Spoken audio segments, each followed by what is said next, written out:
পুনৰ চৰ্চাত সাৰা তেণ্ডুলকাৰ কিয় দেখা নাই বমণৰ খেল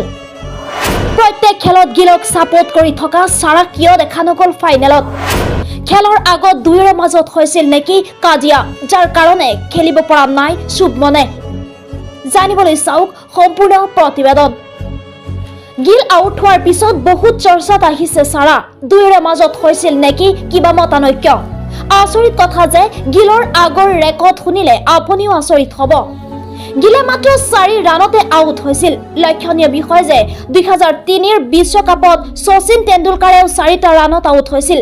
সেই সময়ত শচীন আউট হৈছিল প্ৰথম উইকেটত আৰু এইবাৰ বমণ আউট হৈছে প্ৰথম উইকেটত সেই কাৰণে গিল আউট হোৱাৰ পিছত শচীনৰ চৰ্চা হৈছে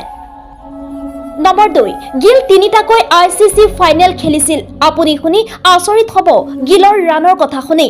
গিলে 2021 চনৰ ফাইনেলত বিশ্ব চেম্পিয়নত খেলি ৰান কৰিব পৰা নাছিল তাৰ পিছত 2022 চনত ফাইনেল বিশ্ব চেম্পিয়নত খেলি আকৌ ফেল হ'ল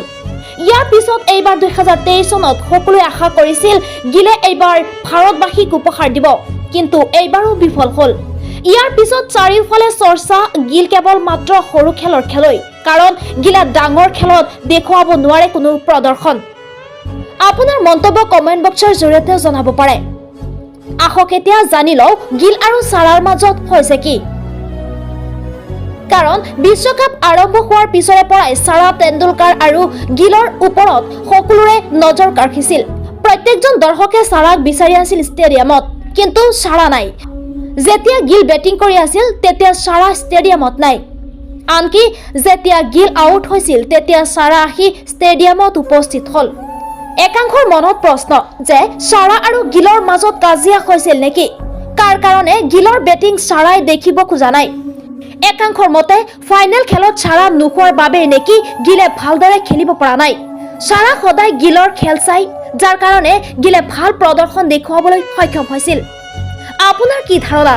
সাৰা আৰু গিলৰ মাজত মতানৈক্য হোৱাৰ কাৰণে গিলে ভালকৈ খেলিব পৰা নাই নেকি এইবাৰৰ ফাইনেলত আপোনাৰ মন্তব্য কমেন্ট বক্সৰ জৰিয়তে জনাব পাৰে ইমান সময় বাতৰি লাইভ 24 চাই থকাৰ বাবে ধন্যবাদ